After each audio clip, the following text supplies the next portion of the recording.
Então, boa noite a todos. O evento de hoje é sobre a cobrança pelo uso dos recursos hídricos, né? Um importante instrumento de gestão dos recursos hídricos do país.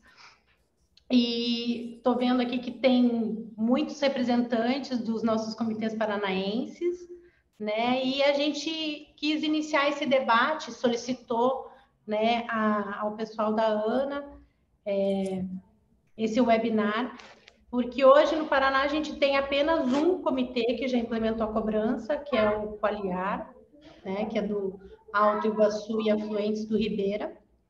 E muitos dos nossos comitês já iniciaram os estudos e já estão trabalhando para a implementação da cobrança.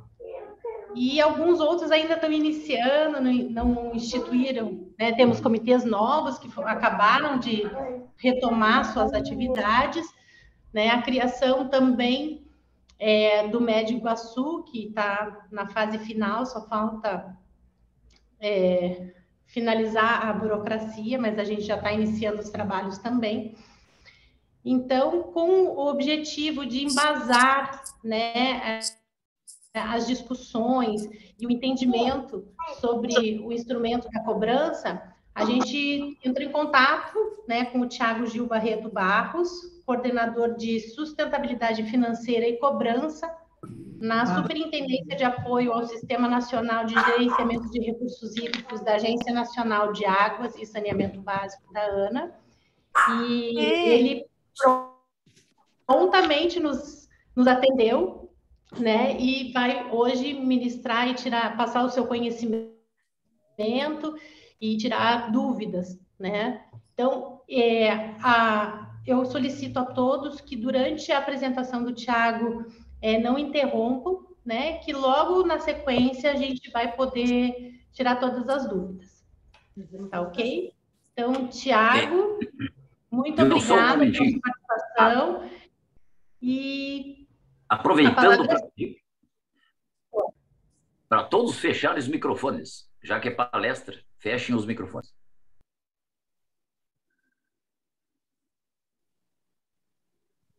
Boa noite a todos.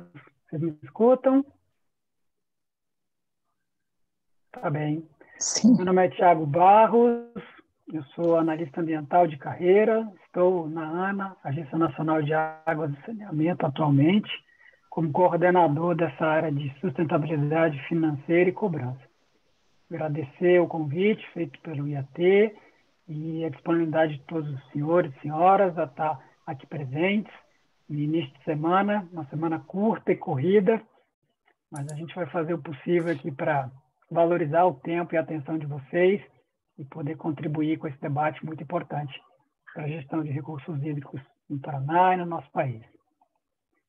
Eu vou pedir licença para compartilhar a tela com vocês, eu preparei alguns slides, vou fazer uma fala e, à medida que forem surgindo dúvidas, a gente pode abrir para perguntas, só tendo cuidado para a gente não desviar muito o foco, senão a nossa conversa termina à meia-noite.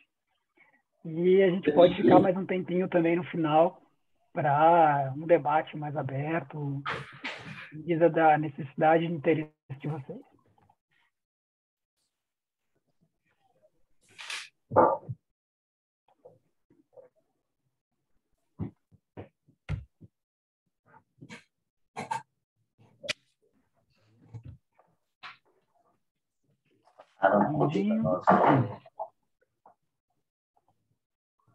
Acho que agora entrou tela cheia, não é isso? Tá bem. Então, eu vou tentar iniciar com alguns conceitos básicos, nivelar o entendimento de todo mundo, e a gente pode, aos poucos, aprofundando e discutindo algumas questões mais específicas do interesse de vocês aqui presentes. Então, a gente gosta de falar em relação à cobrança, tratando principalmente sobre o valor da água. A água que é um bem que tem uma importância muito grande para todos nós, mas cada um tem uma relação individual, particular, específica com esse recurso, né? Em termos de base para essa discussão, a gente gosta sempre de trazer a definição da Constituição Federal sobre as águas, né, que são um bem do Estado, mas em banhando mais de um Estado são considerados bens da União. Então, a gente tem aqui a questão da dominialidade sobre a água. Nesse mapa que a gente tem aqui ao fundo, a gente tem destacado em vermelho os corpos hídricos de domínio da União e em verde, que é a grande maioria, os corpos de domínio dos estados do Distrito Federal. A gente está falando, portanto, de uma gestão compartilhada entre as várias esferas de poder. De acordo com a legislação, a 9433 de 97, que fala sobre a Política Nacional de Recursos Hídricos, a água ela é um bem de domínio público e que tem usos múltiplos. A gente destaca aqui alguns desses usos, como abastecimento humano, uso industrial, irrigação, pesca, agricultura, mas também navegação, recreação e turismo, né? E hidroeletricidade. Em relação à questão econômica da água, a gente tem que destacar a questão do acesso livre desse bem, pode, às vezes, trazer algumas dificuldades para que se conciliem esses usos múltiplos. Essa definição de valor econômico, ela parte de um pressuposto em economia de que cada um individualmente vai tentar extrair o maior benefício individual possível. Só que quando você coloca pessoas vivendo em comunidade, em sociedade, às vezes a decisão de um indivíduo de usar um pouco mais de água vai ser prejudicial, vai ser negativa para outros indivíduos, outras pessoas dentro da sociedade. O que a gente costumou chamar em economia de uma externalidade, ou seja, é um resultado de uma ação de uma pessoa que vai ter efeito sobre uma outra pessoa que não necessariamente foi consultada ou concorda naquele processo. E essa discussão sobre uso de bens comuns tem um nome que é nessa discussão toda que chama tragédia dos comuns. Então, se não tiver regras, um acordo sobre o uso desses bens comuns, a gente pode ter uma situação onde vai faltar água para todo mundo, né? Esse exemplo aqui que a gente tem na figura fala de um pasto. Então, eu tendo um pasto sem cerca, cada um dos criadores de gado vai querer colocar um animal a mais para pastar naquela região. Só que a gente sabe que tem um limite de cabeças de gado por determinado hectare, por determinado espaço, né? Então, se a gente colocar gado demais, nenhum dos animais vai ter alimento suficiente, todos vão sair perdendo dentro desse cenário. Avançando um pouquinho em relação a isso, então a gente tem aqui colocado dois desafios, né? O desafio quantitativo, relacionado à escassez, à disponibilidade de água, e às vezes a gente vê situações onde você tem que, inclusive, interromper alguns dos usos dentro da bacia, porque a gente precisa priorizar o abastecimento humano, por exemplo. E a gente tem também desafios qualitativos, quando a gente tem poluição, seja ela industrial, seja ela derivada de gestão inadequada de resíduos sólidos urbanos, ela afeta de tal maneira a qualidade desse manancial, desse corpo hídrico, que ela vai impedir ou prejudicar o uso dessa água, né, para as outras finalidades. Então, a partir da Constituição de 88, que prevê a instituição desse Sistema Nacional para Gerenciamento de Recursos Hídricos, e mais à frente, quase 10 anos depois, a instituição da Política Nacional, esse sistema foi editado também pelos estados, pelo Distrito Federal, para disciplinar o uso e as normas específicas àquelas regiões, né? Então, hoje em dia, a gente já tem todas as unidades da federação com as suas próprias normas sobre políticas de recursos hídricos. A gente tem nessa política, tanto a nacional quanto as políticas estaduais distrital, alguns instrumentos. A gente fala, prioritariamente, a gente escuta falar da outorga, né, que é a concessão de uso daquela quantidade para determinada pessoa, para determinada empresa. A gente costuma ouvir falar muito também do plano de recursos hídricos, que é um conjunto de metas, objetivos e ações que a gente vai encadear com busca à melhoria da gestão de água naquele território. E, às vezes, a gente escuta falar também do enquadramento do corpo, para saber se a qualidade dali está suficiente, está ruim, se ela é adequada a determinado tipo de uso. Tem se falado menos, mas com uma forma cada vez maior da cobrança pelo uso da água. E todos esses instrumentos, eles dependem, claro, de informações. A gente precisa captar, organizar e analisar essas informações em sistemas para que a gente tenha ali um apoio à discussão e depois, posteriormente, à tomada de decisão. A ideia hoje é falar para vocês um pouquinho mais então, sobre esse instrumento da cobrança pelo uso da água, que é um instrumento complementar e tem que estar muito alinhado aos demais instrumentos que a gente tem como plano de recursos hídricos, por exemplo, porque ele vai permitir que a gente tenha, ao longo do tempo, recursos suficientes e necessários para implementar parte ou totalidade das ações que os diversos usuários que sentam à mesa para discutir um plano de recursos hídricos definiram como mais importantes ou como mais prioritários. Só um segundo. Então, por que cobrar? A gente está falando, então, de uma previsão do instrumento que está refletido em todas as políticas de recursos hídricos, tanto a nacional quanto as estaduais e a distrital. A gente cobra por alguns objetivos. Então, é definido na legislação que a água ela tem um valor como um bem econômico. E quando você está falando de um bem econômico, é normal que você cobre por ele. Ninguém vai oferecer um produto no mercado se não vai receber uma retribuição por aquilo. E quanto mais difícil de encontrar, ou quanto mais raro esse produto, normalmente o preço desse produto aumenta. A gente tem um exemplo, por exemplo, de um carro popular, um carro de luxo, e o preço desses bens ilustra exatamente a exclusividade ou a dificuldade de se obter aquele determinado bem. A gente finaliza também, quando a gente cobra, o valor real da água.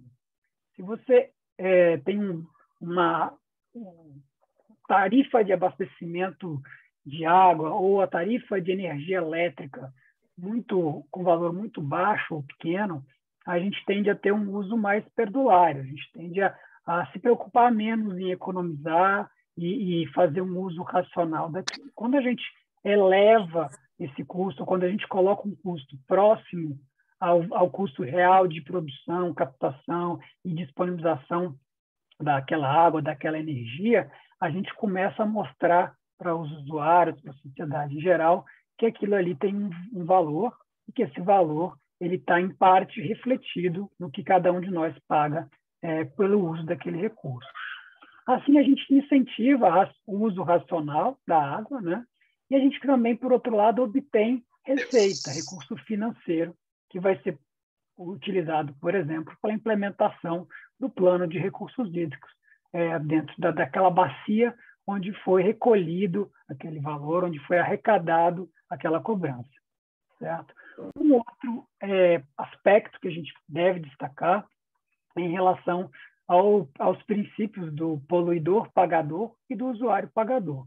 Então, voltando à discussão econômica, com interface na discussão ambiental, a gente tem a importância de internalizar esses custos ambientais e de mudar o comportamento por parte do usuário, para que ele use com racionalidade e para que ele tente melhorar os seus processos, para ter mais eficiência no uso, menos desperdício, e quando ele tentar produzir alguma coisa a partir daquele recurso, que ele utilize aquele recurso de maneira a gerar um uso sustentável, uma disponibilidade daquilo para o futuro, né? Então, se você está poluindo aquele recurso hídrico, aquele corpo hídrico, você vai estar prejudicando, muito provavelmente, os usuários que estão ali jusante, né, mais para frente no curso do rio, e isso precisa ser sinalizado com um preço para quem está utilizando aquilo para descarregar os efluentes ou os resíduos do seu processo produtivo econômico.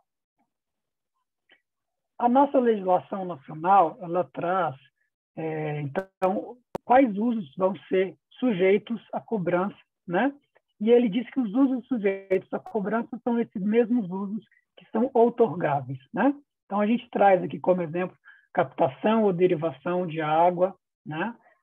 Para consumo final, como insumo produtivo, a extração de água de um aquífero subterrâneo, por exemplo, o lançamento, né, em corpos de água de esgotos, de resíduos líquidos, tratados ou não, né, com o objetivo de diluição, transporte ou disposição final daquele efluente.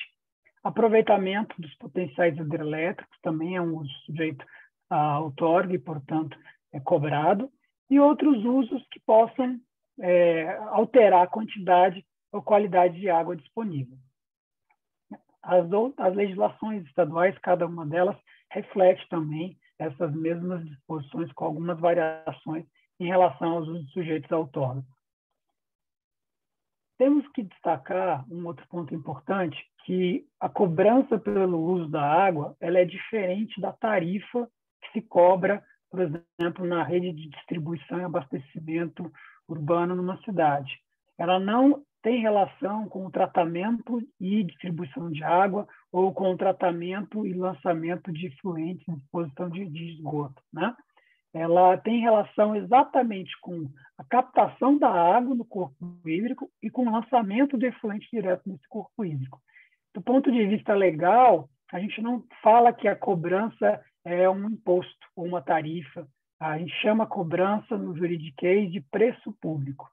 Isso vai ter várias consequências, mas talvez uma interessante que vale a pena destacar aqui, porque ela não é uma receita fiscal do Estado ou do governo federal que está arrecadando aquilo. Então, todo esse recurso que a gente arrecada, ele não pode ser usado depois para o governo do Estado para construir uma escola, um hospital ou pavimentar uma estrada. Ele retorna ao Comitê de Bacia e, a partir da definição das discussões do Comitê de Bacia, ele vai ter a sua aplicação sendo revertida em benefícios para uma maior disponibilidade de água, para uma água com maior qualidade. Então, trazendo essa definição de que a cobrança não é um imposto, mas uma remuneração pelo uso de um bem público, a gente lembra também aos senhores e senhoras que o preço público da água ele é fixado exatamente no âmbito dos comitês de bacia e nos conselhos estaduais ou nacional, né? Depois de uma ampla discussão sobre quem cobrar, quanto será cobrado, como vai ser cobrado e como vai ser feita a aplicação desses recursos. É um processo, portanto, extremamente participativo. Esse processo participativo, às vezes, torna essa discussão bastante morosa, às vezes demorada, mas é uma discussão que precisa ser feita, precisa ser enfrentada de frente, precisa conciliar exatamente todos esses usuários que se sentam à mesa, que são representados por esses membros dos comitês de bacia. A gente mostra, então, aqui para vocês, do ponto de vista da formulação da política, né, e sendo a cobrança um instrumento da política, a definição para cobrança no nível estadual ela é feita pelo Comitê de Bacia Estadual e remetida ao Conselho Estadual de Recursos Hídricos para sua aprovação. No caso de um corpo hídrico de domínio da União, o Comitê de Bacia daquele corpo hídrico faz a discussão e remete ao Conselho Nacional de Recursos Hídricos para a sua ratificação e entrada em vigência, portanto, desse instrumento, iniciando ali o fato gerador da cobrança, né? Compete, então, aos comitês de bacia hidrográfica, no âmbito de cada esfera de atuação, né, estabelecer os mecanismos de cobrança. Então, a equação, a conta, a fórmula para se cobrar a determinado uso vai ser discutida. É o volume de efluentes versus um determinado preço, ok. Mais o volume que vai ser captado dentro de um determinado corpo hídrico, certo. A gente tem também ali alguns estados que colocam multiplicadores ou deduções para diminuir o impacto da cobrança sobre usuários de pequeno porte ou de pequeno poder econômico. Isso pode ser definido de diversas formas e é parte da discussão importante que tem que ser feita, muitas vezes com apoio de especialistas nesse assunto, nessa temática, e tanto econômica quanto de gestão de recursos hídricos, né? E é sugerido também um valor. Então, a gente pode falar de 1 centavo, 10 centavos, 25 centavos, R$1, a depender também desses estudos, dessa discussão, uma abordagem que pode ser feita inicialmente gradual, para os usuários acostumarem-se com esse modelo, terem oportunidade de adaptarem-se àquele instrumento de cobrança e, muitas vezes, racionalizar e melhorar a eficiência do uso daquele recurso. E esse preço público, que é definido pelo Comitê de Bacia, ele pode ser sequências várias, quantas forem necessárias, objeto de reajuste. Pode ser definido um mecanismo de reajuste pela inflação, pode ser redefinido ciclos de cobrança, onde você vai, a partir de 3, 4 anos, ou junto com a vigência do plano de recursos hídricos, reavaliar aquele instrumento, a eficácia e a efetividade da tua aplicação e discutir se aquele valor ele segue sendo pertinente ou se ele deve ser objeto de nova discussão por parte do comitê. Os comitês de bacia também, então, vão aprovar e acompanhar a execução dos planos de recursos hídricos da bacia, contemplando, o plano de aplicação dos recursos da cobrança. Então, define-se, por exemplo, que uma arrecadação de 10 a 20 milhões de reais ano, X% vai ser para obras de saneamento, outros tantos 1.000 ou 1 milhão vão para recuperação de nascentes, de áreas de preservação permanente, e daí por diante. E é objeto também de monitoramento e acompanhamento por parte do Comitê de Bacia, acompanhar a execução desse recurso. Compete também a proposição ao Conselho Nacional ou ao Conselho Estadual de acumulações, captações ou lançamentos que são considerados de pouca expressão e, portanto, a gente vai isentar aqueles usos de pouca expressão de obrigatoriedade de outorga, e se ele não precisa ser outorgado, ele pode ser, portanto, também dispensado da cobrança. O plano de aplicação, que é o último bullet aqui, eu já falei também aos senhores, que é esse instrumento que define a distribuição dos valores, como se fosse um orçamento do recurso da cobrança. Então, a gente tem algumas informações, um comparativo interessante de se fazer em relação ao financiamento desses planos de recursos hídricos, E aí eu faço uma comparação com as receitas orçamentárias, por exemplo, que vem do orçamento dos governos federal e estaduais. Do ponto de vista orçamentário, quem paga é a sociedade como um todo por meio de uso de tributos. No caso da cobrança, quem paga é aqueles que utilizam. Então, do ponto de vista de equidade, digamos assim, é o uso justo, eu cobrar de quem usa, em vez de eu cobrar de todos aqueles que ocupam aquele território.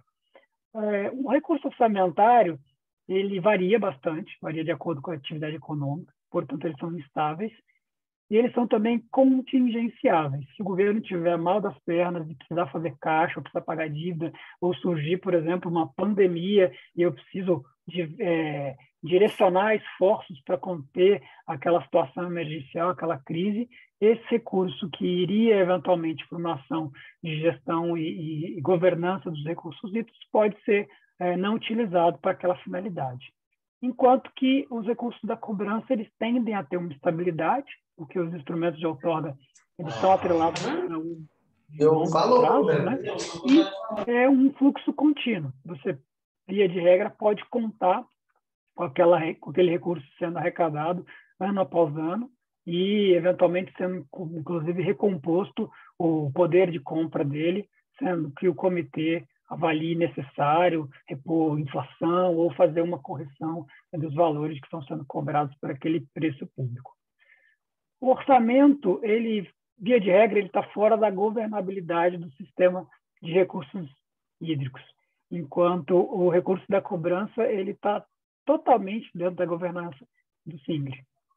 Então, quando a gente fala quem define, quem aprova, quem reajusta, quem revoga, quem aplica o Comitê de Bacia Hidrográfica, a gente tem um instrumento muito mais próximo da gestão de quem se interessa ou quem é diretamente impactado por ele.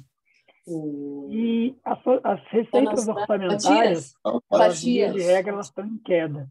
Inclusive, por exemplo, pela redução do repasse da CEFUR, que é a cobrança sobre o uso de recursos hidráulicos para a geração de energia aos estados, que aconteceu recentemente.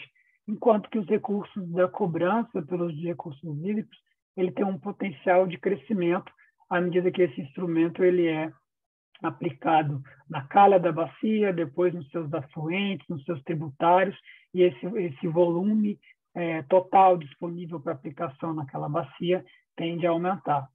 A arrecadação federal, por exemplo, em 2021, foi na casa de 102 milhões de reais distribuídos em 6 bacias hidrográficas. Esse valor ele vai variar para outros entes da federação, que tem uma arrecadação separada da federal, mas ele é um valor significativo que permite tanto manter o funcionamento das instâncias de governança, por exemplo, o Comitê de Bacia Hidrográfica, suas reuniões, a necessidade de secretaria executiva, os recursos tecnológicos e humanos para o funcionamento adequado do comitê, mas também para permitir uma agência, né, de águas ou uma entidade delegatária dessas funções de agência de água para operar ali todo tipo de contratação, seja de obras, seja de serviço de consultoria, seja de assistência técnica, que vai ser oferecido para os usuários dentro daquela bacia, de acordo com as definições do plano. A gente vai mostrar agora um pouquinho para vocês a cobertura territorial desse instrumento. Como eu falei, ela está se expandindo cada vez mais. A gente tem ela já implantada em 6 bacias de domínio da União. Em relação aos estados, a gente já tem 6 estados com diferentes estágios de implementação sob diferentes modelos de cobrança, né? O Ceará sendo o pioneiro deles e foi seguido posteriormente aí o Rio de Janeiro, São Paulo, Minas Gerais, também o Paraná e Paraíba. Essa animação aqui mostra, então, desde 96, no domínio estadual, começando ali pelo Nordeste do Ceará, e para os demais estados aqui da região Sul e Sudeste, a implementação, né, por bacias hidrográficas sendo colocada aí nessa cor azul no destaque. Você vê que boa parte do estado de São Paulo, se não totalidade do estado já tem um instrumento implementado, Rio de Janeiro também, Ceará também na totalidade das bacias de domínio estadual, e um movimento crescente, forte em Minas Gerais, sendo acompanhado também pelo estado do Paraná, que iniciou a cobrança em algumas bacias já.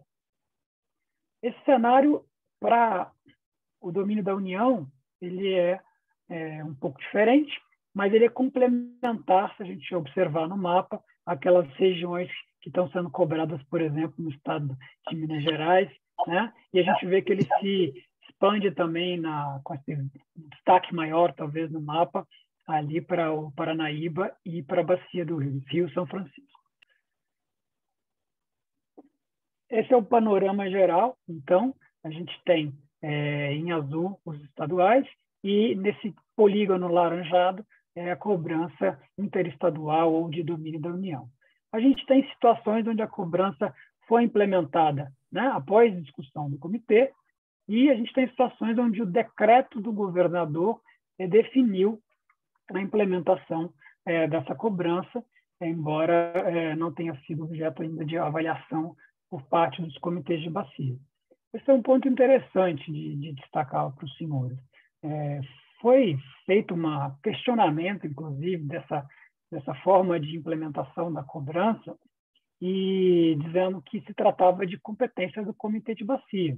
E a justiça, nossas instâncias superiores, argumentou que a inação do comitê de bacia ou a ausência de um comitê de bacia instalado, ela não pode ser motivo de prolongamento indefinido da definição da cobrança enquanto instrumento. E algo nesse sentido foi feito, então, recentemente por Minas Gerais.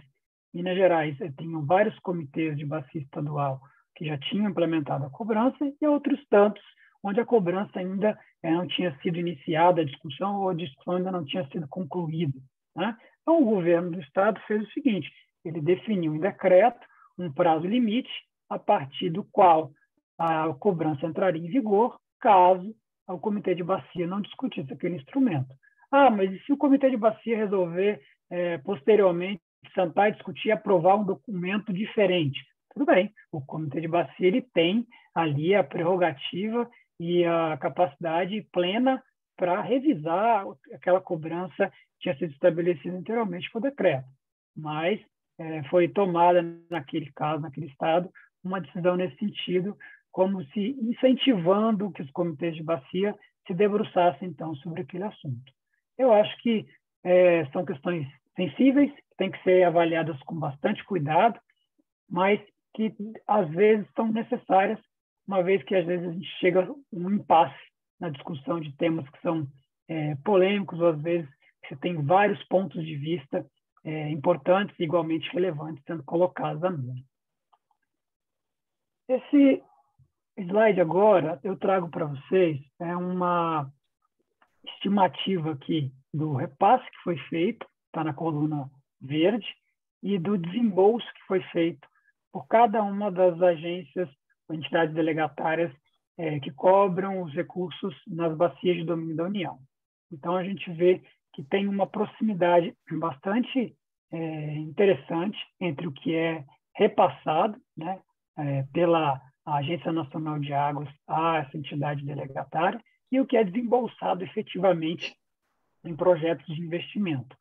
Às vezes, a gente tem uma procura reduzida por parte dos usuários, às vezes a gente tem situações onde o plano de bacia está sendo rediscutido e, às vezes, causa um hiato na aplicação e no desembolso de recursos.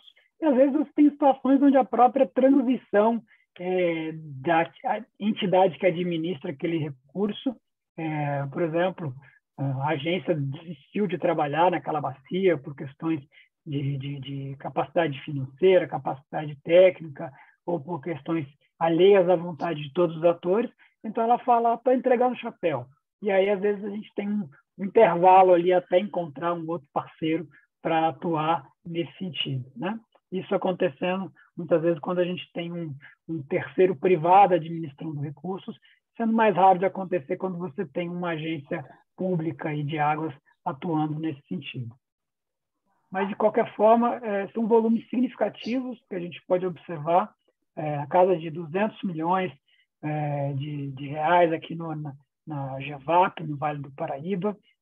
A gente tem mais de 230, 250 milhões aqui no Vale de São Francisco e nos comitês do PCJ, ali no estado de São Paulo, em função do porte, do volume de recursos hídricos e também de usuários ativos nessa bacia, e outros volumes menores ainda, por exemplo, no Doce ou no Paranaíba, no Comitê do Verde Grande, que refletem, em parte, uma implementação um pouco mais tardia desse instrumento de cobrança, né? No Paraíba do Sul, a gente tem cobrança desde 2004, e no Verde Grande, que é a última aqui no lado direito, a gente tem apenas a partir de 2018 a cobrança sendo implementada. Eu vou trazer um pouquinho para vocês agora exemplos de ações e projetos que são financiados, pelo menos em parte, se não na totalidade, com esses recursos da bacia hidrográfica. Eu vou trazer alguns exemplos reais, com fotos, em várias das bacias federais, que a ANA tem uma atuação mais direta, para ilustrar um pouco do que a gente está falando, né? Para onde que vai esse dinheiro? Então, começando aqui pelo Rio Doce, né? Onde a gente tem a gestão do IBIO, a gente tem um programa de incentivo ao uso racional de água na agricultura, onde a rede de assistencionistas visita diversas propriedades, avalia os equipamentos, avalia, né, se há perdas no índice significativo dentro da propriedade e auxilia a implementação de melhorias nesse sentido. A gente tem agora para Paranaíba a construção aqui na região do Distrito Federal da canalização de um canal de adução de água, no chamado Santos Dumont, que ele era um canal antes simplesmente escavado, que gerava muita perda de água no processo de distribuição aos irrigantes ali naquele perímetro agrícola, e com um volume significativo de recursos da cobrança, junto com um patrocínio de parte do valor da obra pelo governo do Distrito Federal, foi feita a canalização completa disso e permitiu, então, a ligação dos agricultores irrigantes direto ali, diminuindo bastante as perdas no canal, o que, inclusive, representa uma economia para esses usuários, porque a cobrança é feita né, no ponto de derivação, lá no entroncamento do canal com o rio. E se você perde água aí por infiltração num canal escavado, você está pagando por um recurso que está voltando ali para o solo, né? A gente tem agora, em relação ao São Francisco, um sistema de abastecimento de água no povo indígena Pancará. A gente tem também a implementação do sistema de captação do município de Pirapora.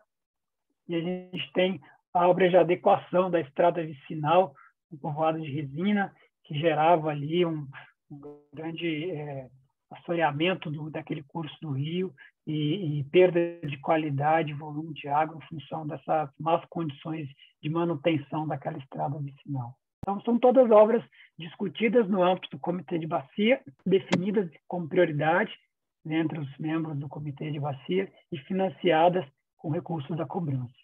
A gente tem também plantação de fossas agroecológicas no povoado de Nazário, também ali na região do Doce, e, novamente, estradas antes e depois ali na comunidade de Fortaleza. Então, melhorando a transitabilidade, melhorando o escoamento de produção e retornando benefícios exatamente para esse público, para esses usuários que fizeram, cada um deles, o pagamento ali da cobrança.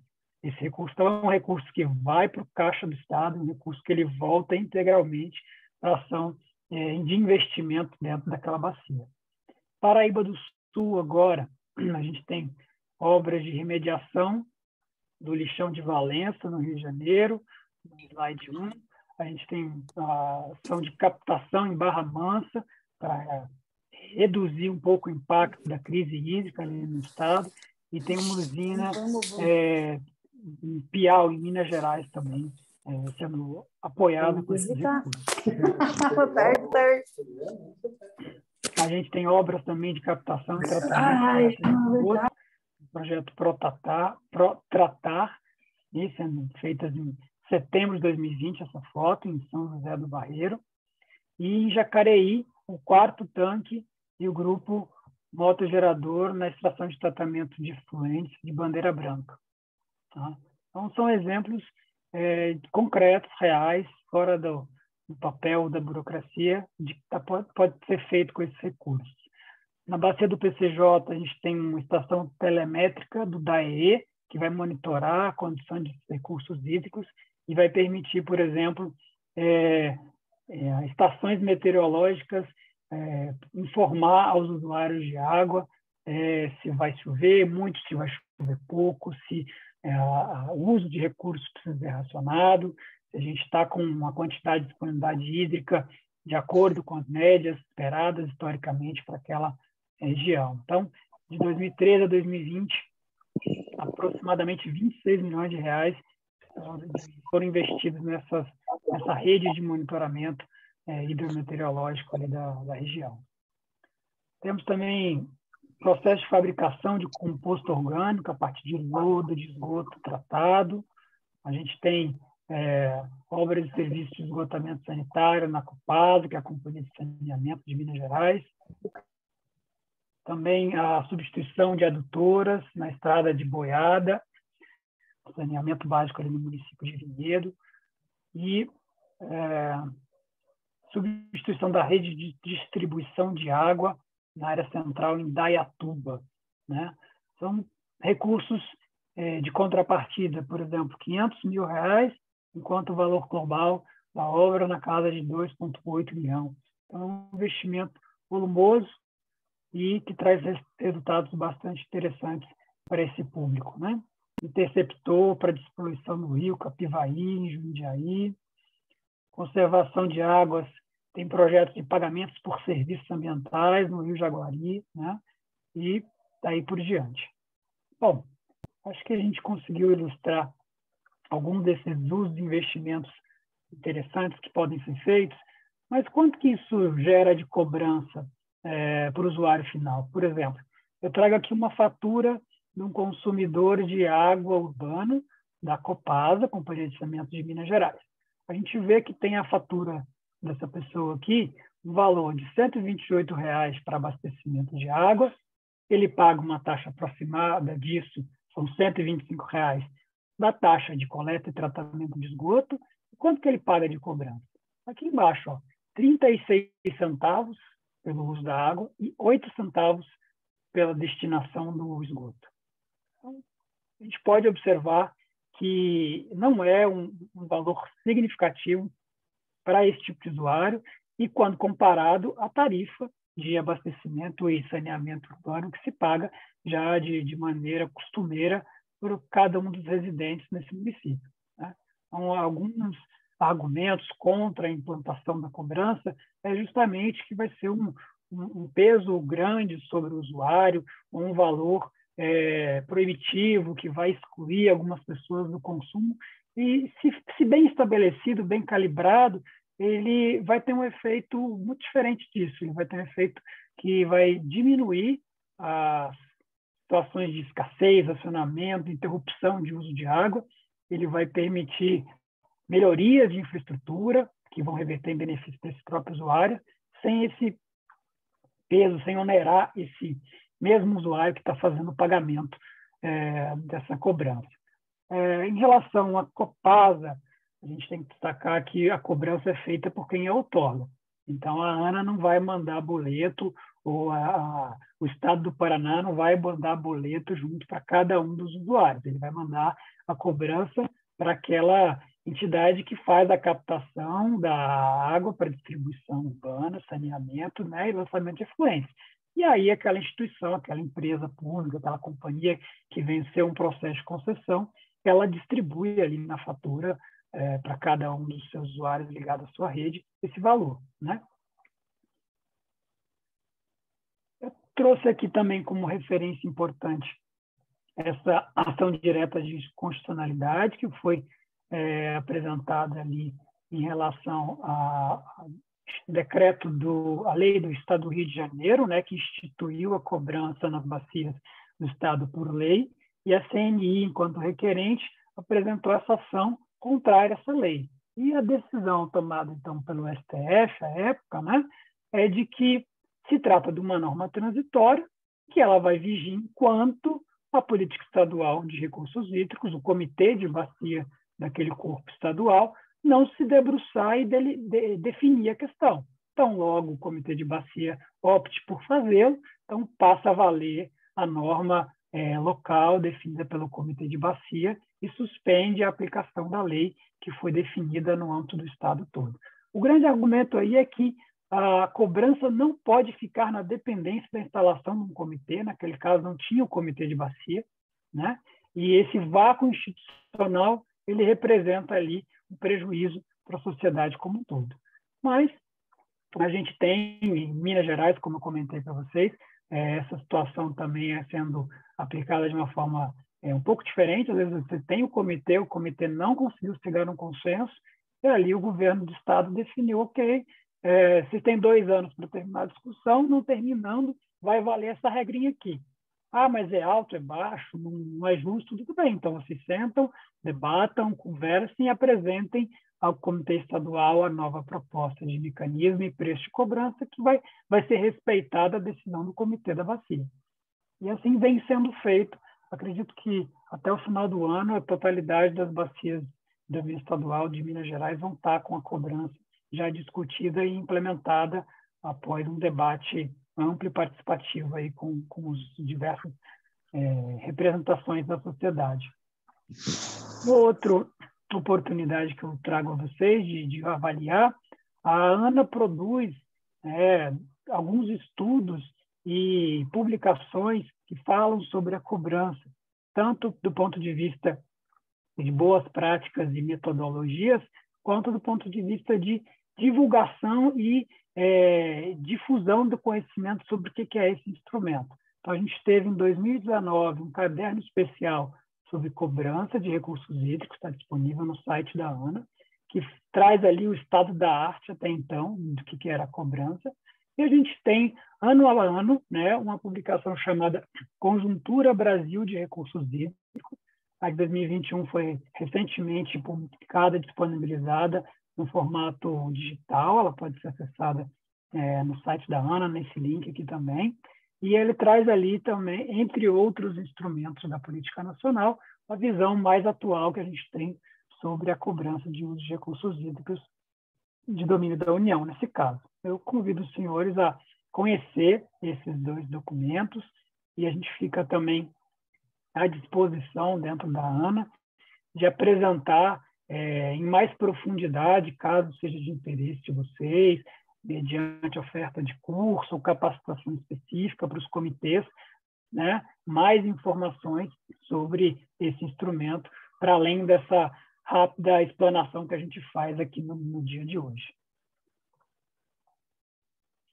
Um outro documento interessante, que já é um pouco mais técnico, mas que serve também para orientar esse processo, é esse Guia de Orientações Gerais sobre Cobrança, né? Então, a gente traz aqui algumas recomendações sobre princípios a serem observados, questões importantes a serem consideradas na implementação do instrumento, né?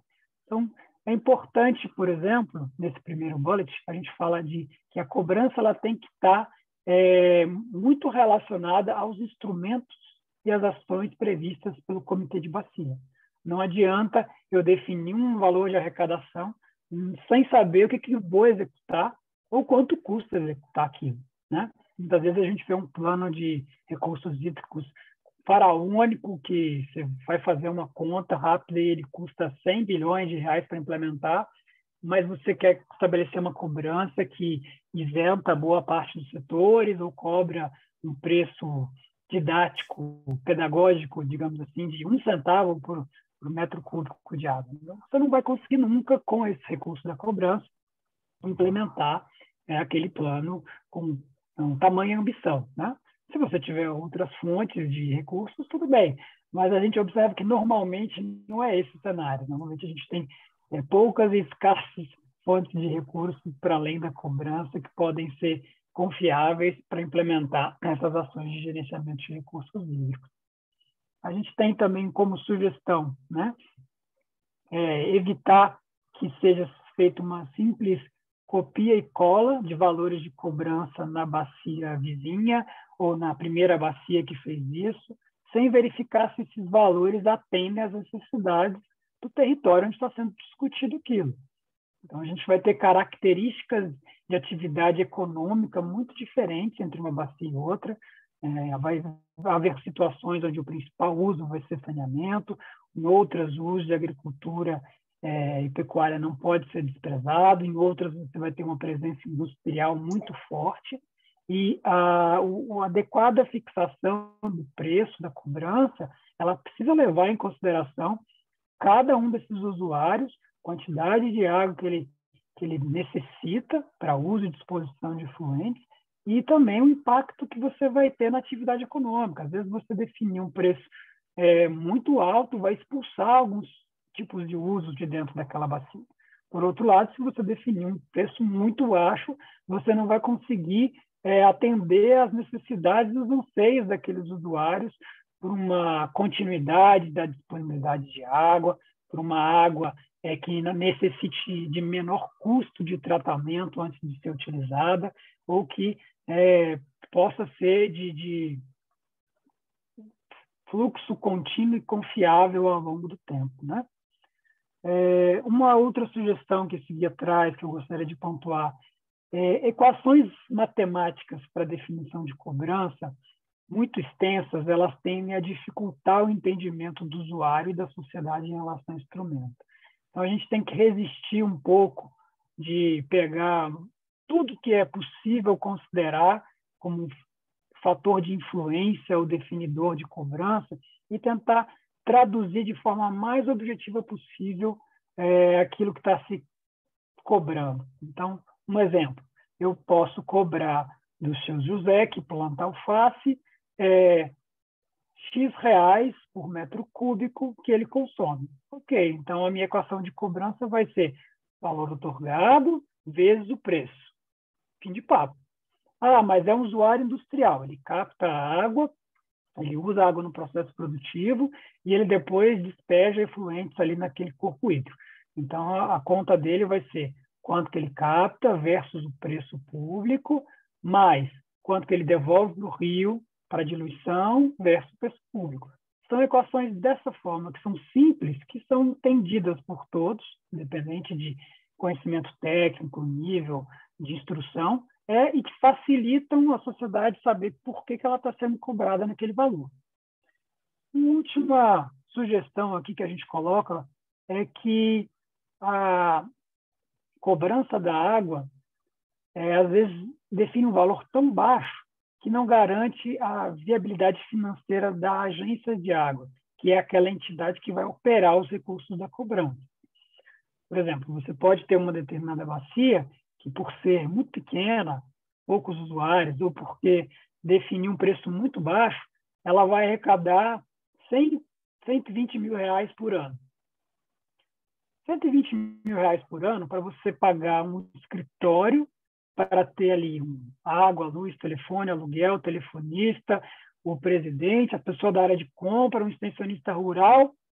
Em um ano, você fazer essa divisão por 12, você não consegue 10 mil reais por mês. Vai sobrar o quê de investimento para eu fazer uma obra, para eu fazer uma adequação de estrada, para eu trocar equipamentos daqueles pessoas que têm índice de perda alto. Então, valores muito baixos inviabilizam a operação de uma entidade e inviabilizam que essa entidade consiga fazer investimento. Então, a definição de cenários de receita, por exemplo, quando forem discutir um patamar de cobrança, pode levar em consideração ali listas de prioridade. A lista A é só para manter o comitê e a entidade funcionando, a lista B ela vai priorizar saneamento, a lista C ela vai focar, além do saneamento, o uso agrícola, e cada item a mais que você coloca nessa lista de prioridades ou de desejos, você aumenta um pouco ou define a distribuição de maneira diferente dos recursos arrecadados entre aquelas diferentes prioridades. É um pouco de como você fazer um orçamento doméstico. Então, você tem que equilibrar onde você quer morar, onde que você tem que trabalhar em função do seu transporte público, onde que seus filhos vão estudar, de acordo com o que você ganha. E se você está ganhando muito pouco, você precisa, dentro do possível, tentar aumentar o que você tem de receita ou ajustar ali o quanto você quer ter de qualidade ou de padrão com o que você consegue receber naquele momento. Essa publicação também está no site da ANA, tá? Junto com diversas outras informações de cobrança. A gente tem como se fosse um portal, uma seção dentro do nosso site só sobre o instrumento de cobrança, que pode ser consultado ali como a cobrança está implementada em cada uma das bacias e valores arrecadados, com os dados mais recentes. E em breve a gente quer disponibilizar também um painel de dados onde você pode selecionar ali os atributos que você quer visualizar. A ANA tem feito parcerias com instituições estrangeiras para melhor estudar e melhor implementar esse instrumento da cobrança. Então, um desses instrumentos recentes foi um relatório que a gente fez junto com a OCDE, Organização para a Cooperação e Desenvolvimento Econômico, que a gente conhece como Clube dos Países Ricos, né? O Brasil está tentando entrar na OCDE já tem algum tempo. E ela traz ali, por exemplo, um checklist que é interessante. Quando você for discutir a cobrança no âmbito da sua bacia, tenta responder essas perguntas. Por que você quer cobrar? Qual é o problema que você está tentando resolver? Que resultados você vai alcançar, então, com isso? Como que a cobrança vai ajudar a alcançar esses resultados? Ou o que você quer que a cobrança financie? Os pagadores podem entender para onde o dinheiro vai e os benefícios que essa cobrança está trazendo? Se a gente conseguir refletir sobre essas questões e trazer respostas, a maior parte delas, durante o processo de discussão na cobrança, vai ser provavelmente um instrumento mais bem calibrado, ajustado à realidade daquela bacia e que vai ter uma aceitação maior quando começar a chegar a cobrança para cada um dos usuários de água ali naquela região. As principais recomendações desse estudo são, então, ter objetivos claros em relação à função da cobrança, que os recursos arrecadados eles têm que ser gastos com ações que façam diferença que garantam visibilidade da sociedade. Muitas vezes você faz uma ação que é importantíssima, mas que ninguém vê aquele resultado.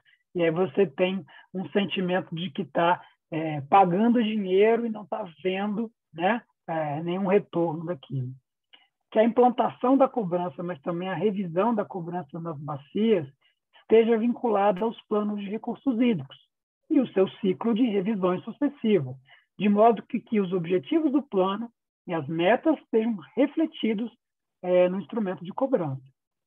E que os níveis de valores cobrados, eles de fato causam impacto no setor usuário. Como eu falei, se você tem uma determinada atividade econômica que para cada litro de água ele deriva ali R$ 1.000 de benefício, de margem de lucro, e você está cobrando dessa pessoa 1 centavo, sendo bem sincero, você não está fazendo diferença nenhuma para aquela atividade econômica, e você está deixando de receber um recurso importante que poderia beneficiar muito aquela bacia. Você não pode, de outro lado, inviabilizar a atividade econômica daquele usuário. Então, você tem formas de estimar a capacidade de pagamento, né, e o impacto da cobrança sobre cada um dos usuários, de modo que você pode definir que a cobrança vai ter, por exemplo, um preço diferenciado. Eu vou cobrar determinado valor para o setor de saneamento, um valor diferente para uma indústria de grande porte, um valor menor para uma indústria de pequeno porte, ou para atividades econômicas que sejam mais ou menos intensivas no uso de água. A gente sabe que tem gêneros agrícolas que são muito intensivos, que consomem muita água, tem outros que conseguem você ter um uso mais pontual para o gotejamento, microaspersão e outras tecnologias. Então, fazer a diferenciação desses usuários e essas atividades econômicas pode ser importante também para você não definir um preço único, que ele é pouco para um determinado usuário e é demais para outro. Então, você consegue calibrar, né, o instrumento para que ele seja adequado, ajustado para cada uma das pessoas que depende da água para sobreviver, para produzir, para oferir ali a sua renda.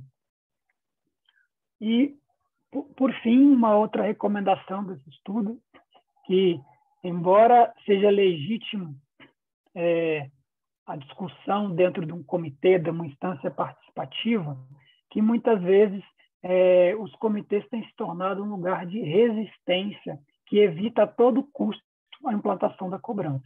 E a gente tem que ter atenção para isso.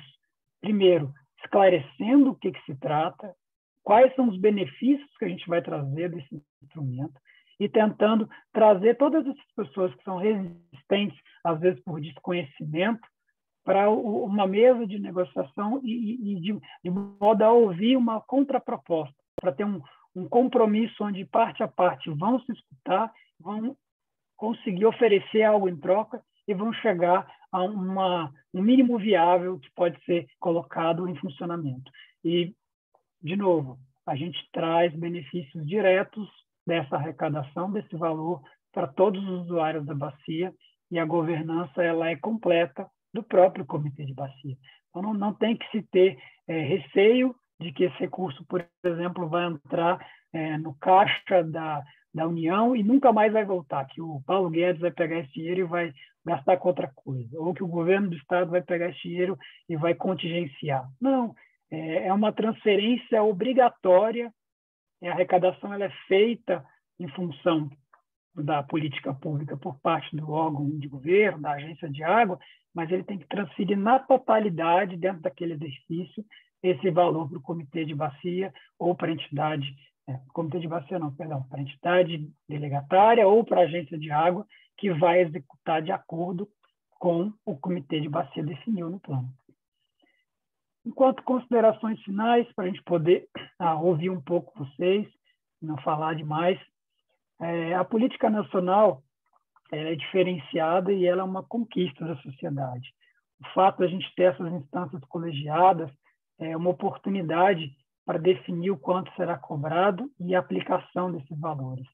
Essa arrecadação toda fica com a bacia hidrográfica, não fica, portanto, com os órgãos de estudos. e o uso ele é aprovado, ele é chancelado conforme decisão dos comitês de bacia hidrográfica. Então, a gente precisa desmistificar um pouco esse instrumento, olhar em volta, onde tem muitas boas práticas sendo implementadas no Brasil afora, mas também fora do Brasil, e ver qual é a melhor cobrança que pode ser colocada em vigor na minha bacia, na minha região. Como que os usuários aqui podem se empoderar e se fazer ouvir, no sentido desse instrumento ser justo e estar adequado à realidade daquelas pessoas dentro daquela bacia. A comunicação dessas entregas, dessas expectativas, ela é, portanto, muito importante. A gente não pode ter um processo fechado, encapsulado, trancado em 4 paredes. A gente tem que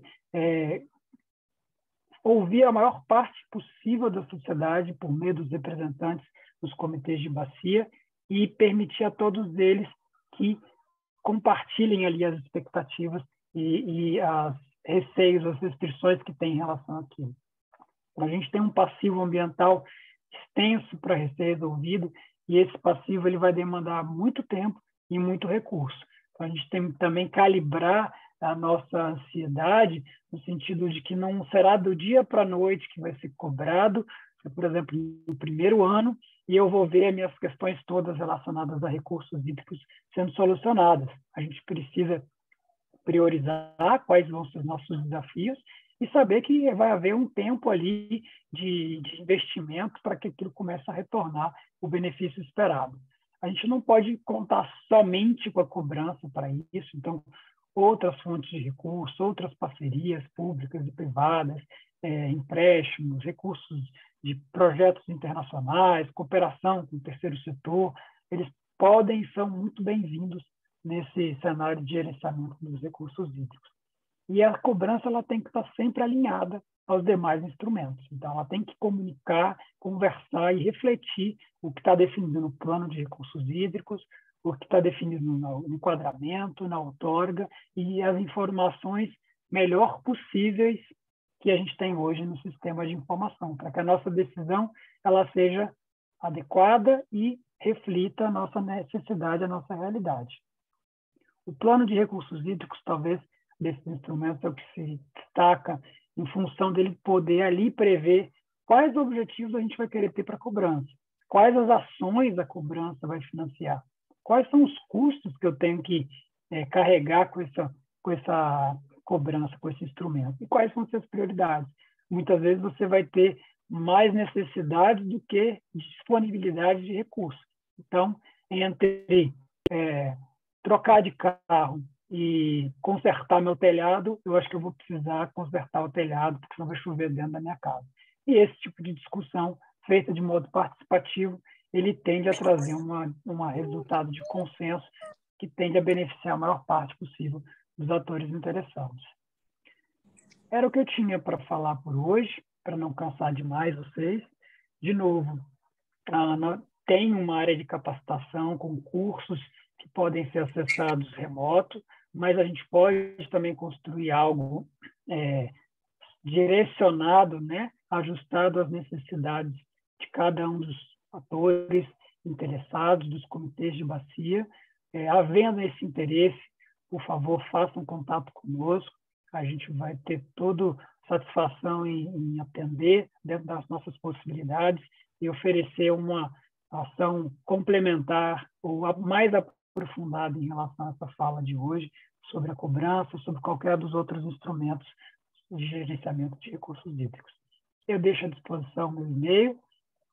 Novamente, eu estou coordenador da área de sustentabilidade financeira e cobrança para as bacias de nível federal, de domínio da União, responsabilidade primeira minha, mas também para as bacias de domínio estadual, a gente tem um papel de incentivar e difundir boas práticas, experiências e de estimular que esse instrumento seja implementado. Então, no que for possível, ajudarmos, a gente se mantém também à disposição dos senhores e senhoras. Era isso. Tiago, muito obrigada, né, por disponibilizar seu conhecimento, seu tempo conosco. Foi bastante enriquecedor as informações que você nos trouxe, né, para embasar a cobrança no Paraná e para a gente poder discutir melhor isso dentro dos nossos comitês, né? E tem algumas perguntas aqui no nosso chat e eu queria saber se você pode respondê-las, por favor.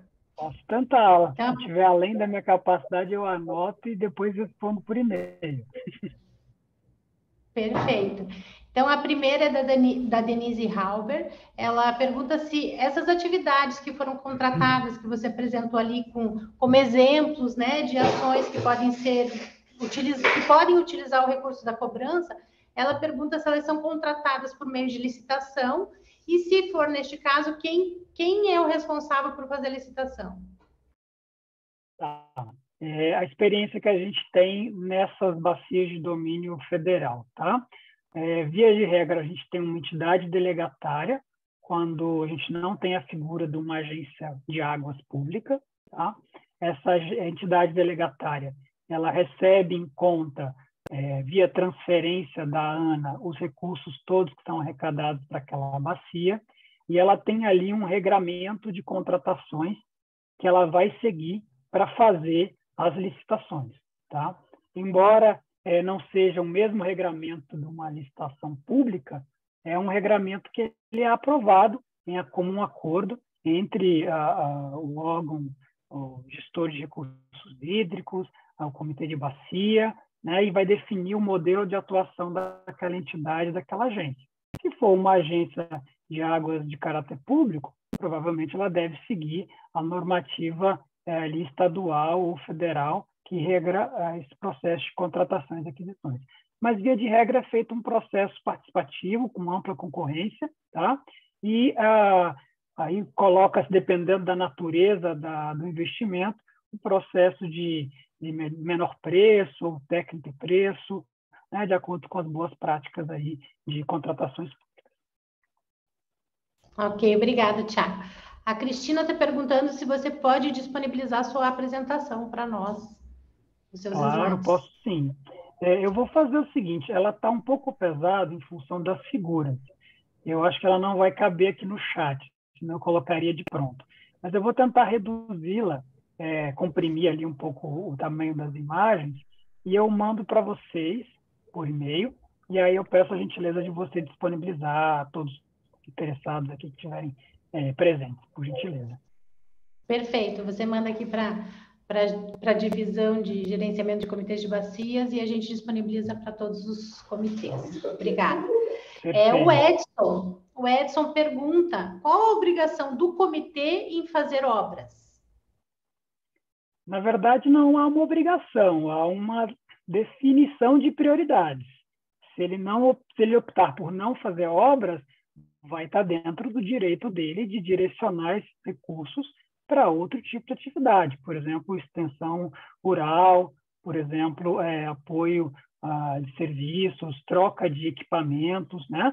Isso, como eu falei ao longo da apresentação, ela é uma discussão importante no âmbito do comitê sobre como o recurso vai ser aplicado e, em se decidindo por fazer obras, quais obras são prioritárias, em qual região, qual benefício isso vai estar trazendo, né? E como isso se relaciona com o fato gerador da cobrança, que é a disponibilidade e a qualidade do recurso hídrico. Tá? Então, fazer obras é uma das opções, não é uma obrigação. Ok, obrigada. O Wagner, ele comenta que ele menciona, né, que no Paraná não existe. Opa, mudou aqui só um minutinho, desculpa. No Paraná não existe mais a figura da agência de águas. Esta é desenvolvida pelo próprio IAT. Então, se me permite, né, a agência de águas existe sim, né? Todas as atribuições dela são desenvolvidas pelo IAT. Isso foi uma lei, né, do passado que definiu que o órgão gestor seria a agência de águas. Mas a gente executa todas as atividades e funções que existem na agência de águas. Se você quiser complementar, perfeito, Thiago. Eu ia fazer um comentário nesse sentido. Não necessariamente você precisa ter um órgão apartado.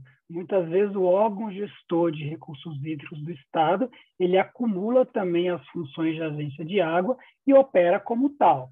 Os benefícios e custos de um modelo junto ou separado, cada órgão, cada Estado vai ter o seu e vai fazer a sua análise na hora de dispor de estrutura, pessoal, conhecimento técnico, orçamento, né? Então, é uma decisão, novamente, de cada Estado.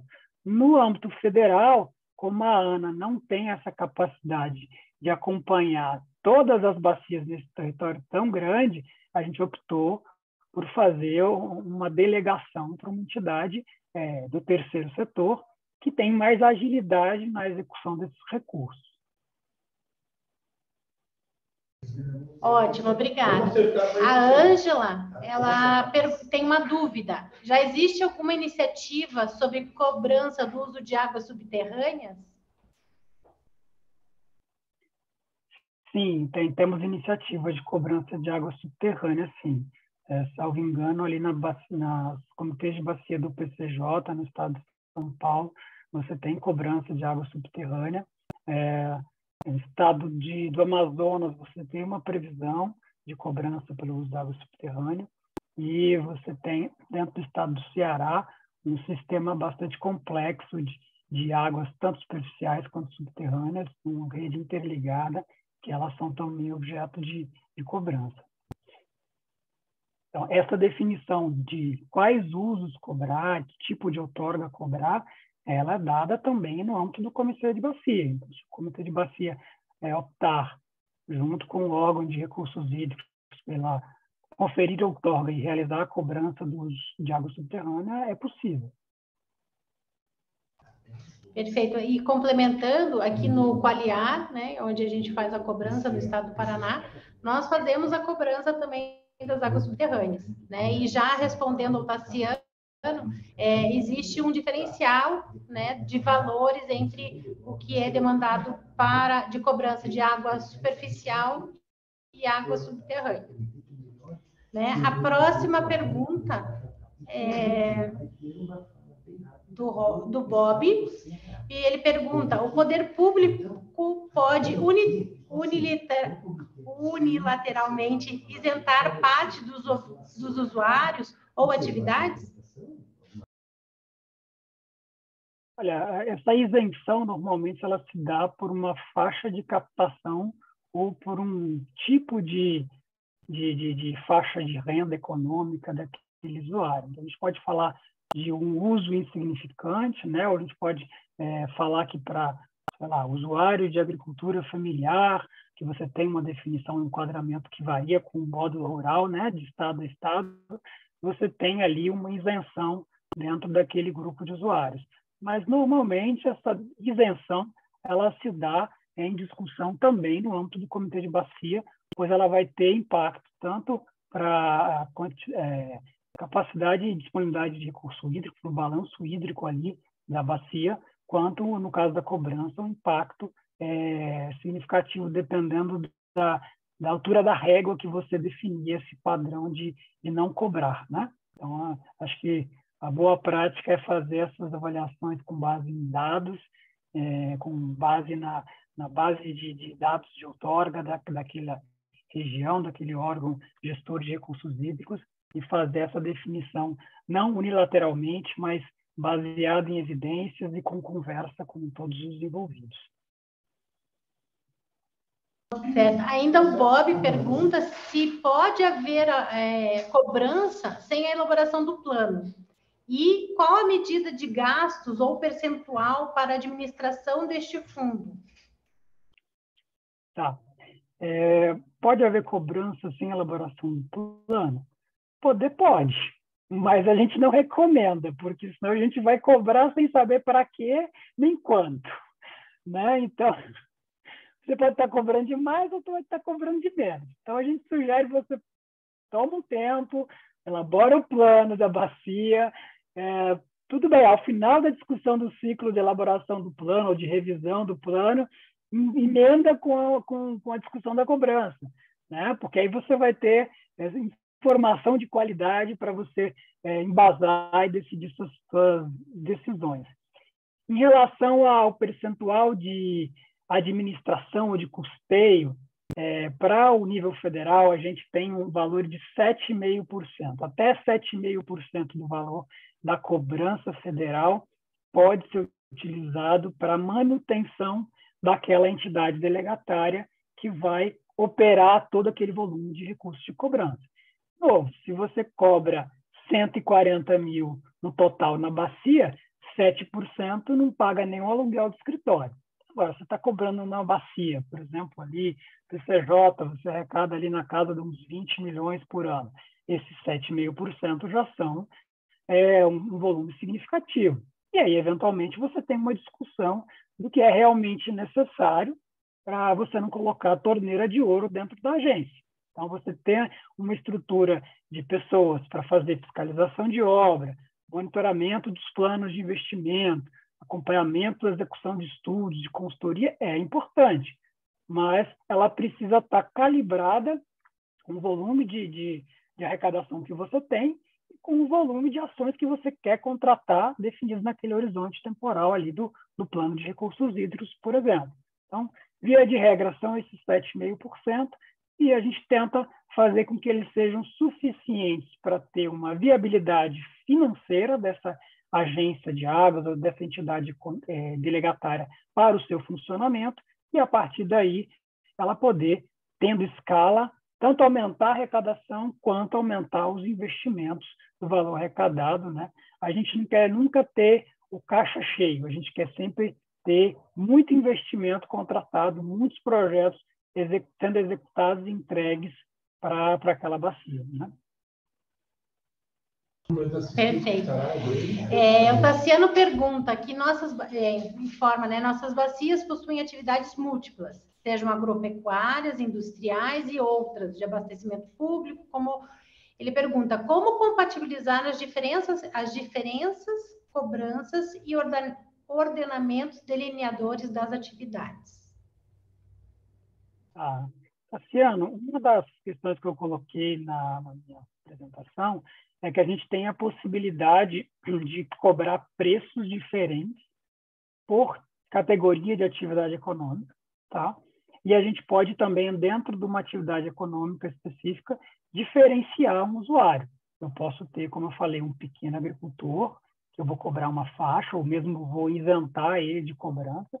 Eu posso ter um grande proprietário que tem ali milhares de hectares de uma monocultura, que tem uma capacidade de pagamento maior do que aquele agricultor ali, que vai, por exemplo, abastecer a Ceasa, a feira local ali com gêneros hortifruti, por exemplo. Então, a gente pode estudar, a partir da base de outorga, quem são os usuários da bacia, onde eles estão localizados, se no local onde aquelas atividades econômicas, se o fator limitante é disponibilidade de água ou se é a qualidade da água, e a gente pode ir definindo pesos diferentes para esses diferentes usuários. A gente pode ir definindo também preços diferentes de acordo com a capacidade de pagamento de uma indústria ou de outra, ou de uma atividade de pequeno, médio, grande porte, tá? Então, a sabedoria aí está em conhecer os usuários na bacia e saber exatamente a dose certa da cobrança para que a gente não inviabilize nem o funcionamento do comitê e do instrumento de cobrança, nem a atividade econômica de nenhuma daquelas pessoas ali dentro. Ótimo. Tiago, mais uma pergunta. O Johansen, ele comenta que foi uma bela apresentação do Tiago, né, a exposição, pela clareza como expôs, como trabalhou com as palavras, mas entendi que é mais um imposto sobre a produção que utiliza a água no processo produtivo, que será repassado o produto à sociedade. Obrigado, Johansen, pelo elogio em relação à minha exposição. Eu só queria destacar a você que não se trata de um imposto. Ele vai ser um custo de produção, e isso você tem razão. Mas do mesmo jeito que você considera na sua atividade produtiva o fertilizante, o defensivo químico, a cerca, né, a mão de obra, a folha de pagamento, o gasto com energia, a água ela também é um insumo produtivo. E o que a gente tem que considerar em relação ao valor da cobrança é justamente o quanto que aquele insumo produtivo ele é importante para aquela atividade. Tem atividades que vão ser altamente eficientes, vão precisar de pouquíssima água para produzir ali o seu valor agregado, trazer lucro para aquela atividade econômica, e outras que são extremamente dependentes de água. Se você não tiver água, mesmo que a água seja cara, você fecha aquela atividade econômica, aquela indústria, aquela criação animal, aquela produção vegetal, né? E isso fica mais bem refletido, claro, quando a gente tem situações onde a escassez hídrica ela é uma condição permanente no ambiente. Então, se você compara os preços de cobrança pelo uso da água no estado de São Paulo, por exemplo, com os preços cobrados pelo estado do Ceará, a diferença é absurda. Por quê? Porque é muito mais escasso esse bem, essa água, no estado do Ceará. E se você não tiver água ali, como é que você faz abastecimento urbano e saneamento? Como é que você garante que um rebanho animal não vai morrer de sede na próxima seca? Então, você ter a sinalização da importância desse recurso é fundamental para você ter a continuidade daquelas atividades econômicas. Lógico, você não precisa cobrar além do necessário para que as ações previstas no plano de bacia, que os objetivos da cobrança sejam atingidos. E a sabedoria está justamente em saber identificar ali o lugar certo desse preço dentro da curva de produção, né, da utilidade de cada um dos atores econômicos ali presentes. A gente vai acabar tendo um repasse desse custo para o consumidor final, é verdade, mas é tanto verdade quanto o preço da gasolina aumentar, o preço do diesel aumentar, o preço da energia elétrica aumentar. Então, você considerar isso como um insumo produtivo talvez seja a melhor maneira de você entender a cobrança pelo uso da água e não como um imposto. E lembrar sempre que isso volta para a bacia. Então, isso não vai virar um poste de energia elétrica num bairro que não tem relação nenhuma com aquela atividade que fez o pagamento. Aquilo ali vai ser investido de acordo com o que o comitê da bacia define como prioridade em atividades que vão gerar mais água ou água de maior qualidade e vão, às vezes, como eu falei, diminuir o custo da produção. Se você troca um equipamento muito antigo que faz a ligação de água ali do canal, do corpo hídrico, até uma instalação industrial, até um pivô central, por exemplo, e você consome agora 25% menos água porque você não tem perda, ou não tem tanta perda nesse processo de captação e distribuição, no final você vai estar pagando menos. Então, tem que ser enxergado também como uma oportunidade para rever práticas antigas que às vezes a gente segue fazendo, né, por inércia, e às vezes a gente tem ali uma oportunidade de ganho significativo. Muitas empresas às vezes colocam ali uma faixa verde na frente, dizendo: eu tenho responsabilidade ambiental, eu reduzi o desperdício de água em 25% aqui na Coca-Cola, sei lá. Pô, mas a Coca-Cola está pagando aquela água. Então, ele é esperto também porque ele reduziu muito a conta de água dele, porque ele está consumindo muito menos água, né? Ok, é importante, você está economizando água para todo um grupo de usuários na sociedade, mas a gente tem que lembrar que isso traz benefício nesse meu exemplo direto, mas no exemplo da cobrança, onde o recurso é reinvestido na bacia, também indireto para todos os usuários que estão ali dentro, né?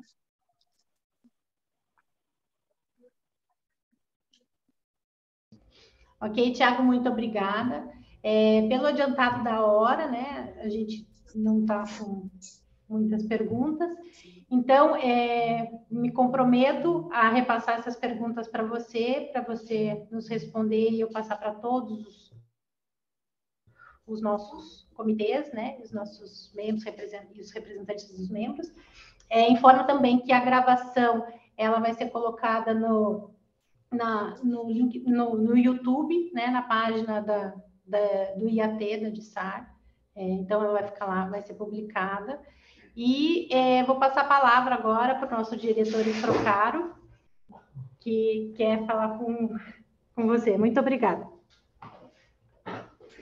Tiago, boa noite. Boa noite. Obrigado pelo tempo disponibilizado. Obrigado para todos os participantes, membros do Comitê de Bacia. Obrigado aí para todos, para poderem disponibilizar essa hora aí, depois do expediente, para estar aí, para poder tomar conhecimento do que se faz hoje, do que a Agência Nacional da Água está coordenando, a experiência que se trouxe de outros comitês, de outras bacias. Eu acho que isso é muito importante para mostrar para todos os nossos membros do Comitê de Bacia aquilo que vocês fazem, o que o Brasil está fazendo, o que nós podemos fazer com a cobrança dos recursos hídricos. Eu sei que já são 19h27 minutos, temos mais algumas perguntas, mas a gente vai mandar para você, Tiago, e aí você responde todas essas perguntas. E gostaríamos de que vamos ver, fazer uma programação para cada mês, a gente fazer uma capacitação aí com técnicos que estão aí disponibilizados, que têm experiências, que possam trazer tudo aquilo que se faz de bom, que deu certo nos outros estados, para que a gente possa implementar aqui no estado do Paraná. Quero agradecer de coração a você, a todos os que estão aí assistindo, e agradecer a Ana, que sempre foi uma parceira, viu, Tiago? A Ana é sempre uma parceira da gente em todos os trabalhos que a gente está fazendo, desenvolvendo. Tentamos fazer o máximo que a gente pode fazer aqui. Sabemos que, às vezes, uns estados dizem que nós fazemos muitas coisas boas, os outros dizem que nós estamos ainda aquém daquilo que a gente podia fazer, mas a gente faz dentro do possível aquilo que está ao nosso alcance, dentro das pernas que a gente tem, para que a gente possa fazer uma boa administração de recursos hídricos aqui no estado do Paraná. Obrigado a todos e uma boa noite. Muito obrigado, Procaro. Estamos sempre à disposição. Ok, obrigado, Tiago. Um abraço a todos aí. Boa noite a todos. Parabéns, Tiago. Obrigado. Eu respondo as perguntas que ficaram ainda no chat, por e-mail, para a coordenação aí do IAT. Espero que ele possa distribuir depois a vocês todos. Estão pedindo para abrir a câmera para tirar uma foto. Não sei se ainda tem gente animada para tirar foto. Fica aqui do meu lado. Vem aqui também. Vamos abrir a câmera aí, vocês. Abre a câmera aí, você aqui. Eu vi o Y, vi aí agora o Bob, estou vendo Sodário, Sérgio, isso, a Ângela.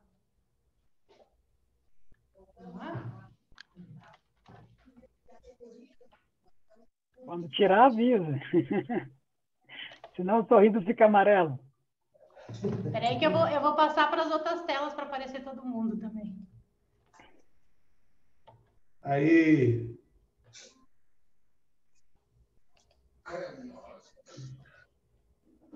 Olha a cara dela. Olha a cara dele. E não abriu a tela, porque não está presente, né? Nós vamos registrar, nós vamos mandar para depois para receber o jetão, viu? Vai ter que pagar, viu? Vou mandar para você pagar a foto aí, viu, seu cara? Quem que... Direitos autorais. O que você está inventando aí, ô? Cobrança, né, rapaz? Ele já entrou no espírito da cobrança, né? Está em imagem. Valeu, pessoal. Um abraço a todos. Um abraço, muitas boa noite. páginas, só um minutinho. Tem bastante gente aí, nós estamos... Aí tá o Bobinho aí, ô Bob. A Rosa? Eu não vi a Rosa. Boa noite a todos. Aqui a Rosa. Ótima reunião. Que bom. Palestrante. Ângela.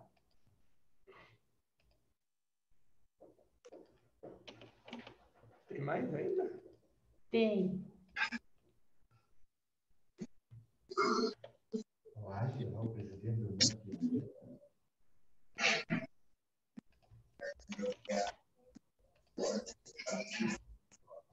Só tem 9. Tchau, pessoal. Então é isso. Finalizei. Depois a gente disponibiliza para vocês as fotos também. Valeu, pessoal. Tudo de bom para vocês. Tchau. Uma boa semana. Boa noite. Até a próxima capacitação aí. Valeu, um abraço. Tchau, obrigada. Valeu, valeu. Obrigado, seu cara. Boa noite a todos. Boa noite. Boa noite a todos. Até a próxima. Boa noite.